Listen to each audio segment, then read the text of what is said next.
birinin ne yoldaşından ne de sevgilisinden vazgeçmeməyinin səbəbi nədir? Əslində ikisini də itirmək istəmir. Çünki biri həyatındakı güvənli limandır, digəri isə qaçış nöqtəsidir.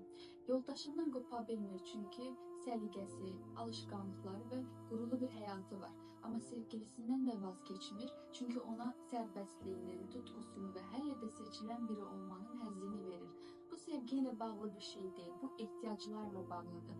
Evliliyin içində əksik qalan nə varsa onu kənarda tamamlayır. Kənardakı münasibət ona nəfəs alacaq bir alan yaradır. Amma eyni zamanda da heç bir şey riskə ata bilməməsini, davam elətdirməsini sağlayır. Evli rolundan çıxıb təkrar arzulana bilən və çəkici olmasını sağlayan bir yer yaradır. Belə bir ilişki içərisində olmaq bir çıxmazın içində olmaq kimidir. Heç bir şeydən vazgeçmədən həyatına davam elətdirmək, digər tərəfin isə fərqində olmadan birilərinin həyatındakı boşluğu doldurmaq mənasına gəlir. Yəni o heç bir şeydən vazgeçmədən öz həyatını davam etdirərkən, digər tərəf isə fərqində olmadan öz həyatını əldə. Bir münasibətdə var olmaqla birinin həyatındakı boşluğu doldurmaq arasındakı fərq burada netləşir.